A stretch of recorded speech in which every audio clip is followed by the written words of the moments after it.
तो गाइस हमने last class में बात की थी सॉल्यूशन की डेफिनेशन के बारे में। हमने ये भी देखा था कि किस तरीके से सॉल्यूशंस को क्लासिफाई किया जाता है, डिफरेंट टाइप के सॉल्यूशंस के बारे में बात की थी। आज हम बात करेंगे सॉल्युबिलिटी के बारे में।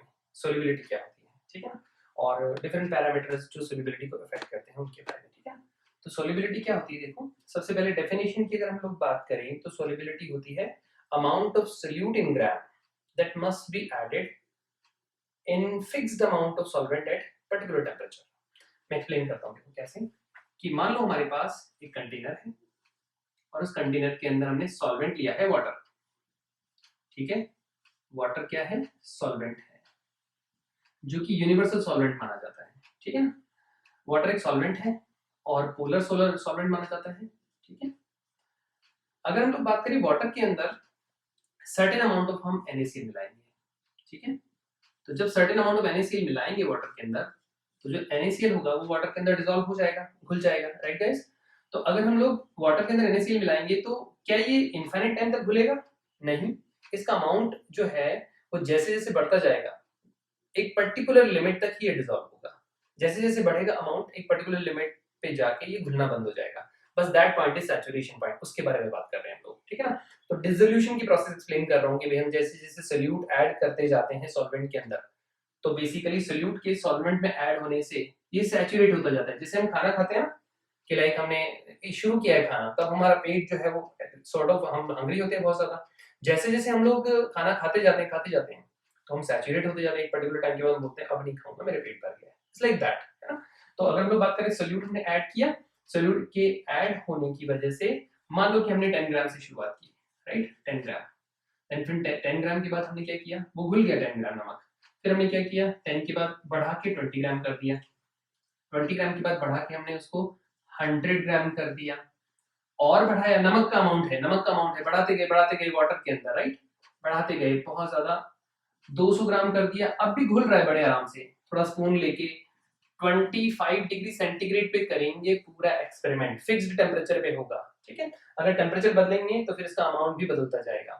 तो 200 ग्राम NaCl डाला आपने, और फिर और बढ़ाया 250 ग्राम डाल दिया, 250 ग्राम नमक डालने तक ही घुलता रहा।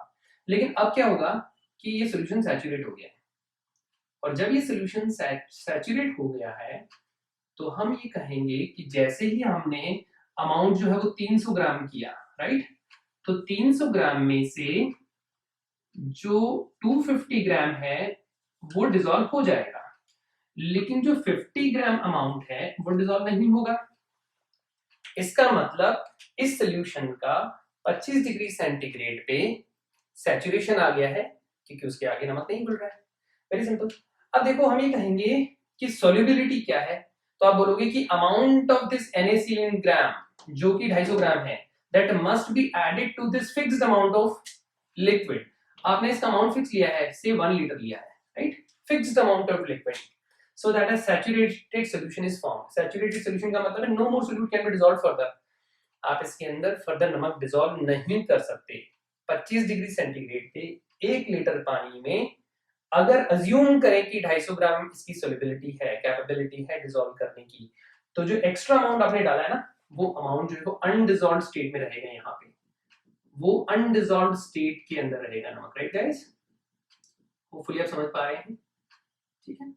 अब जो अनडिसॉल्व्ड नमक है ना, वो कितना होगा, मैं आपसे पूछता हूँ, आप बोलोगे 50 ग्राम। तो क्या होगा कि इसमें इस प्रोसेस के दौरान एक चीज लगातार रहेगी, जो हमने NCERT में भी लिखी हुई है, और हम वहां से भी अगर रेफर करेंगे तो आपको पता चलेगा कि लगातार एक इक्विलिब्रियम डेवलप होता है, डायनामिक इक्विलिब्रियम, जिसमें नीचे पड़ा हुआ नमक ऊपर घुलता रहता है और ऊपर वाला नमक जो है वो वापस यहाँ नीचे आता रहता है। तो हम बोलेंगे कि रेट ऑफ इस सैचुरेशन पॉइंट पे, एट सैचुरेशन पॉइंट पे इक्विलिब्रियम एस्टैब्लिश्ड, ठीक है ना। इक्विलिब्रियम को मैं शॉर्ट में लिखता हूं इक्विलिब्रियम, लाइक दिस, इक्विलिब्रियम, ठीक है ना। एक इक्विलिब्रियम एस्टैब्लिश हो जाता है। तो जो इक्विलिब्रियम एस्टैब्लिश होता है ना, उसमें इक्विलिब्रियम कैसा होता है, तो आप बोलोगे सर सोल्यूट डिसॉल्व किया है। सोल्यूट कौन है हमारे पास, NaCl, और सॉल्वेंट लिया है हमने, सॉल्वेंट हमारे पास कौन है बच्चों, वाटर। तो हमारे पास सोल्यूशन बन गया, राइट गाइस, सोल्यूशन बन गया, और सोल्यूशन बना है NaCl इन वाटर। ये क्राइटेरिया है, ठीक है ना, इसको हम सेपरेट कर देते हैं इस पर्टिकुलर से। तो solute plus solvent gives out to be solution NaCl in water. ठीक है, इसमें क्या होता है कि ये रिवर्सिबल रिएक्शन दिखाई गई है एनसीईआरटी के अंदर। रिवर्सिबल रिएक्शन का मतलब है कि बेसिकली ये जो प्रोसेस है आगे की तरफ जब जाएगी इक्विलिब्रियम, तो ये घुलने की प्रोसेस होगी, और अगर घुलने की प्रोसेस का मतलब नमक जो है वो घुल रहा है लगातार, और अगर आपने एक्स्ट्रा ऐड कर दिया तो जो एक्स्ट्रा एडेड अमाउंट है वो घुलता भी रहेगा, और ऊपर जो एग्जिस्टिंग डिसॉल्व्ड अमाउंट है वो अनघुलता रहेगा। अनघुलते घुलने का मतलब समझ आ रहा है, मतलब वो लगातार डिसॉल्व स्टेट से अनडिसॉल्व स्टेट में आता रहेगा। डिसॉल्व स्टेट और अनडिसॉल्व स्टेट के बीच में इक्विलिब्रियम रहेगा। अगर हम इसको समझें तो इक्विलिब्रियम स्टेट से आपने 11th क्लास में ली चैटलियस प्रिंसिपल समझा होगा। ली चैटलियस प्रिंसिपल ये कहता है कि equilibrium state is a stable state, और स्टेबल स्टेट के अंदर कोई भी चेंज करोगे लाइक कंसंट्रेशन, टेम्परेचर, प्रेशर, तो इक्विलिब्रियम अपने आप को शिफ्ट करता है उस तरफ जिस तरफ जो एक्सटर्नल इफेक्ट है वो अनडू हो जाए। तो अगर हम बात करें यहाँ पे तो आपको पता चलेगा कि बेसिकली नमक को पानी में डालने पे नमक का पानी बन गया, सैचुरेशन पॉइंट से ज्यादा डालने पे जो 50 ग्राम एक्स्ट्रा पड़ा हुआ है वो इक्विलिब्रियम बनाता है। वो जो इक्विलिब्रियम बनता है उसमें ये कहेंगे कि रेट ऑफ क्रिस्टलाइजेशन, यहां नीचे क्रिस्टल्स बन रहे हैं, rate of crystallization is equal to rate of dissolution. समझ पा रहे हैं हम लोग? रेट ऑफ क्रिस्टलाइजेशन, एक NaCl का पार्टिकल दूसरे NaCl के पार्टिकल से मिलके क्रिस्टल बनाना शुरू कर देता है। तो एनसीईआरटी के पैराग्राफ में भी ये चीजें मेंशन है, तो अगर आप इनको देखोगे एक बार तो आपको बहुत अच्छे से समझ आएगा। तो होपफुली आपको ये कांसेप्ट समझ आया कि किस तरीके से सॉल्युबिलिटी दी जाती है। तो solubility is the amount of solute in gram that must be added into fixed amount of solvent. Fixed amount मतलब यूजुअली सॉलिड अगर किसी लिक्विड में डिसॉल्व कर रहे हैं तो फिक्स्ड अमाउंट लिया जाता है 100 सेंटीमीटर क्यूब या 100 ग्राम, राइट गाइस। और इसका अमाउंट तो कितना भी हो सकता है, NaCl लोगे तो अमाउंट अलग होगा, KCl लोगे तो अमाउंट अलग होगा। वाटर में NaCl का अमाउंट अगर 250 ग्राम घुल रहा है, सैचुरेटेड सॉल्यूशन बना रहा है, तो जरूरी नहीं है कि KCl का अमाउंट भी 250 ग्राम हो सकता है KCl का अमाउंट ज्यादा हो। 250 ग्राम्स ऑफ NaCl अगर घुला है तो जरूरी नहीं है कि 250 ग्राम ऑफ KCl घुले, वो ज्यादा और कम भी घुल सकता है, वो डिपेंड करता है नेचर के ऊपर। अब जो मैं आपको समझाने जा रहा हूँ उसके ऊपर थोड़ा ध्यान देंगे आप लोग। हमेशा ध्यान रखो कि जो सॉल्युबिलिटी है वो किस पे डिपेंड करती है। सॉल्युबिलिटी जो है वो किस पे डिपेंड करती है, तो सॉल्युबिलिटी सबसे पहले जो डिपेंड करती है ना वो नेचर पे डिपेंड करती है। Nature of solute and solvent, nature of solute और सॉल्वेंट के ऊपर डिपेंड करती है solubility, right guys. Nature of solute and solvent का क्या मतलब है, थोड़ा सा मैं आपको एक्सप्लेन करता हूँ। मान लो मेरे पास एक कंटेनर है, इस कंटेनर के अंदर हमने लिया है वाटर, ठीक है गाइस, पोलर कंपोनेंट है, वाटर लिया है, और मान लो कि हमने क्या किया है, यहाँ NaCl लिया है। मैं थोड़ा सा इस साइड में लिख रहा हूं ताकि हमें डिस्टिंग्विश आसानी से हो जाए। यहाँ मैंने NaCl लिखा है, मैंने NaCl डाला है सर्टेन अमाउंट, राइट, और ये वाटर नहीं है, ये हमने लिया है बेंजीन C6H6, ठीक है ना, बेंजीन लिया है। अब आप अगर इसके अंदर ना बेंजीन के अंदर डिसॉल्व करोगे NaCl को, तो NaCl वाटर में डिसॉल्व हो जाता है, NaCl वाटर के साथ डिसॉल्व हो जाता है, लेकिन NaCl जो है वो बेंजीन के अंदर डिसॉल्व, बेंजीन C6H6 है उसके अंदर डिसॉल्व नहीं होता। तो आप सबसे पहले पूछेंगे सर ऐसा क्यों होता है, तो मैं एक्सप्लेन करता हूँ। देखो ये लाइक डिसॉल्व लाइक फिनोमेना है। लाइक डिसॉल्व लाइक फिनोमेना क्या कहता है, देखो लाइक डिसॉल्व लाइक फिनोमेना ये कहता है कि बेंजीन जो है ना वो नॉन पोलर है। बेंजीन क्या है बच्चों, नॉन पोलर। नॉन पोलर का मतलब है कोई चार्जेस नहीं है, और वाटर क्या है बच्चों, पोलर। क्या आप समझ पा रहे हो, ठीक है। अब क्या होगा कि वाटर अगर पोलर है तो अपने पोलर और नॉन पोलर, पोलर का मतलब चार्जेस, तो पोलर का मतलब पॉजिटिव और नेगेटिव चार्जेस होंगे इसके अंदर, ठीक है ना। तो आपने पोलर और नॉन पोलर का एक बहुत बढ़िया क्राइटेरिया पढ़ा होगा 11th क्लास में केमिकल बॉन्डिंग में, डाइपोल मोमेंट। डाइपोल मोमेंट जो होता है ना उसको म्यू बोला जाता है, और वाटर का डाइपोल मोमेंट जीरो नहीं होता। वहां अगर आप रेफर करेंगे ना तो इस तरीके से पार्शियल नेगेटिव और पार्शियल पॉजिटिव चार्जेस डेवलप होते हैं, और रिजल्टेंट जो डाइपोल मोमेंट है वो जुड़ के इस तरीके से जीरो नहीं होता कभी भी। लेकिन बेंजीन में क्या होता है, बेंजीन में इस तरीके से अगर डाइपोल मोमेंट देखा जाए, बेंजीन को मैंने नॉन पोलर लिखा है, नॉन पोलर के साथ हम और भी चीजें लिखेंगे कि नॉन पोलर का मतलब डाइपोल मोमेंट, डाइपोल मोमेंट जो होगा म्यू इज इक्वल टू 0 होगा बेंजीन का, क्योंकि बेंजीन का अगर आप स्ट्रक्चर देखोगे ना तो बेंजीन का स्ट्रक्चर इस टाइप का होता है, लाइक दिस इलेक्ट्रॉन लगातार डीलोकलाइज होते रहते हैं। तो उसकी वजह से क्या होगा, डीलोकलाइजेशन ऑफ इलेक्ट्रॉन्स की वजह से बेसिकली कहीं पे भी पॉजिटिव नेगेटिव चार्ज जो है वो रिटेन नहीं रह पाएगा और नॉन पोलैरिटी डेवलप होती है, डाइपोल मोमेंट बेंजीन का 0 होता है। अब डाइपोल मोमेंट 0 तो नॉन पोलर, नॉन पोलर का मतलब चार्जेस नहीं। अब अगर आप NaCl डालोगे, मान लो कि आपने इसके अंदर NaCl डाला, इसकी नेचर क्या है, इसकी नेचर है नॉन पोलर या पोलर, पोलर, और इसकी नेचर क्या है, इसका डाइपोल मोमेंट 0 और इसका डाइपोल मोमेंट 0 नहीं है। तो हम ये कहेंगे कि डाइपोल मोमेंट जिनका 0 होता है उसके अंदर वो स्पीशीज नहीं घुलती जिनका डाइपोल मोमेंट नॉन 0 होता है।